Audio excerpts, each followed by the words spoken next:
हाथरस की निर्भया से जुड़ी हुई, जिसने जिंदगी की जंग हार गई है और अब राजनीति शुरू हो गई है। इस बीच आपको बता दें, चारों आरोपियों को पुलिस ने गिरफ्तार किया है। पीड़िता की जीप काटने की बात गलत है, डीएम कह रहे हैं। पीड़ित के परिवार को मुआवजे का ऐलान हो गया है। 10 लाख रुपए का मुआवजा देने का ऐलान किया गया है। आपको बता दें, दिल्ली के अस्पताल में रेफर किया गया था। सफदरजंग अस्पताल में 14 सितंबर से उसका इलाज चल रहा था और आपको बताएं कि अब उसने दम तोड़ दिया, जिंदगी की जंग हार गई है। कंगना रनौत एक्ट्रेस ने कहा है कि सरे चौक पर आरोपियों को गोली मार दो। और साथ ही आपको बता दें, कई बॉलीवुड के सितारे, एक्टिविस्ट जो हैं इस मुद्दे पर अपनी राय रख रहे हैं। लोगों में आक्रोश है कि आखिर बेटी बचाओ, निर्भया फंड और ना जाने कितने सख्त कानून बनने के बावजूद भी ये दुष्कर्म बच्चियों के साथ रुक क्यों नहीं रहे हैं, ये दरिंदगी रुक क्यों नहीं रही है और इंसाफ मिलने में और अपराधियों तक पहुंचने में इतना वक्त क्यों लग रहा है। नहीं चलेगी, नहीं चलेगी, दलित विरोधी ये सरकार नहीं चलेगी, नहीं चलेगी, दलित विरोधी ये सरकार नहीं चलेगी, नहीं चलेगी। आप ये तस्वीरें देख रहे हैं हाथरस की निर्भया के साथ जो कुछ हुआ, जो जघन्य अपराध हुआ, उसके बाद से लगातार इंसाफ की मांग मुखर हो रही है। जिंदगी और मौत की जंग पीड़िता लड़ रही थी। 24 सितंबर को लड़की के साथ गैंगरेप हुआ था। गर्दन मरोड़ने की वजह से स्पाइनल इंजरी हो गई थी और आपको बता दें, उसके जीप काटने की भी खबरें आई थी ताकि वो आरोपियों के नाम ना बता सके। हालांकि डीएम जो है वो कह रहे हैं कि जीप काटने की बात जो है वो गलत है। इस बीच कंगना रनौत जो है वो कह रही हैं कि हैवानों को बीच चौराहे गोली मारो। शिकंजे में आरोपी हैं और अब इंतजार है कि आखिर क्या एक स्पीडी ट्रायल होकर इन्हें भी सजाए मौत मुकर्रर होती है।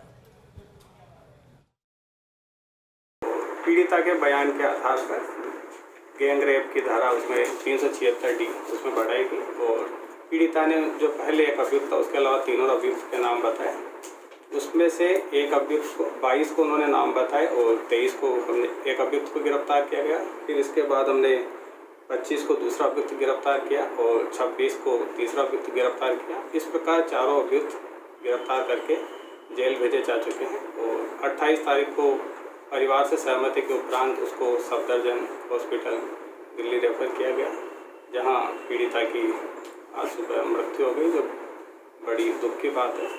पीड़िता को SC स्टेट में 4,12,500 रुपये की धनराशि दी गई थी। पुलिस कह रही है कि उसने पीड़िता का बयान दर्ज कर लिया है और 3 आरोपियों को गिरफ्तार भी कर लिया है। पीड़िता ने 3 अन्य आरोपियों के नाम भी बताए जो उसी गांव के हैं और उसमें ये भी बात उसने बताई कि न केवल जान से मारने का प्रयास बल्कि दुष्कर्म की घटना भी उसने बताई। तो इस चीज़ को संज्ञान में लेते हुए तत्काल जो सुसंगत धाराएं 376D होती हैं उसकी बढ़ोतरी की गई और उन अन्य 3 अभियुक्तों को भी गिरफ्तार करने के लिए टीमें सक्रिय कर दी गई। उन 3 अभियुक्तों को और पहले एक नामजद, टोटल 4 अभियुक्तों को गिरफ्तार करके जेल भेजा जा चुका है।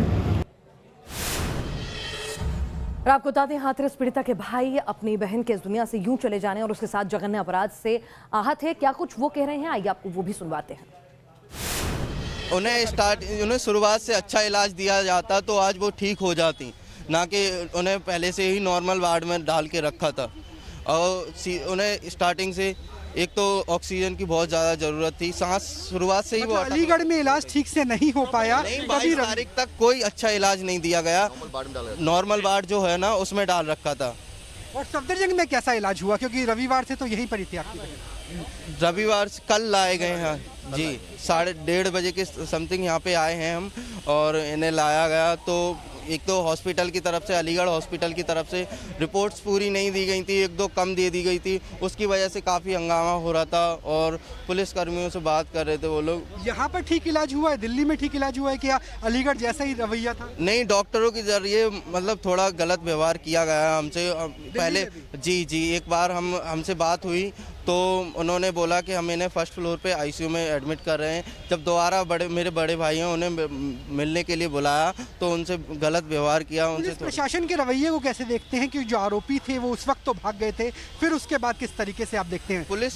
पुलिस वालों ने हमसे पूछा था आपको कोई क्लू मिले तो बताना, हम ये आरोपी कहाँ हो सकते हैं। तो हमने साफ साफ बोला पड़ोस का एक गाँव है, वहाँ 2 आरोपी छुपे हुए हैं। तो पुलिस वाले उस जगह पर नहीं गए थे उस टाइम पे। ये सब 20 तारीख के बाद ही इनकी कार्रवाई चालू हुई है। 20 तारीख के बाद ही उन्होंने सही से एक्शन लिया है। दिल्ली और यूपी के कैबिनेट मंत्री सिद्धार्थनाथ सिंह ने दोषियों के खिलाफ कठोर से कठोर कार्रवाई करने की बात की है। राजनीतिक पहलू उस पर मैं आज चर्चा नहीं करना चाहूँगा, क्योंकि जो घटना है हरदोई की बहुत दुखद है।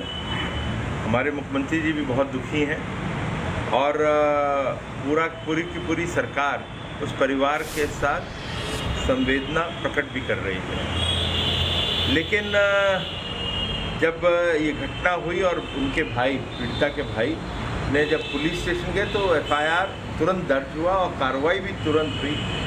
4 लोग जो थे दोषी जो हैं उनको पकड़ा भी और कानून अपना कठोर से कठोर कार्रवाई उस पर करी गई, कानून के तहत होएगा।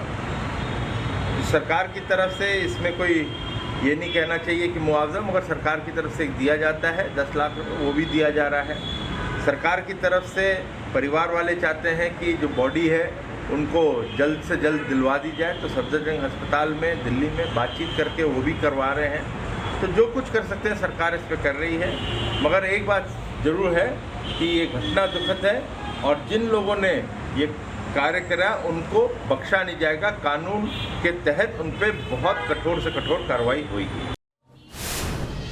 बयान कमोबेश इस तरह के हादसों के बाद यही आते हैं, कठोर से कठोर कार्रवाई होगी। लेकिन सवाल बार बार यही है कि बेटी बचाओ बेटी पढ़ाओ का नारा देने वाली तमाम सरकारें जो हैं वो आखिर बेटियों को बचाने में नाकाम क्यों रहती हैं इन दरिंदों से। 14 सितंबर को हाथरस में हुई इस गैंगरेप की वारदात के अहम पॉइंट्स आपको बता दें। आरोपियों ने काट दी थी लड़की की जुबान। हालांकि अब खबरें आ रही हैं कि जुबान नहीं काटी गई थी, रीढ़ की हड्डी तोड़ दी गई थी।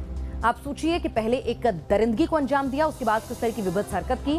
21 सितंबर को जांच में गैंगरेप की पुष्टि होती है। 22 सितंबर को पीड़िता ने अपना बयान दर्ज कराया। अलीगढ़ मेडिकल कॉलेज से दिल्ली उसको फिर रेफर किया जाता है। इतना वक्त क्यों लग गया? अगर उसकी हालत इतनी खराब थी तो उसे वक्त रहते क्यों नहीं आपने बयान उसका दर्ज करने के बाद उसको यहाँ पर रेफर कर दिया।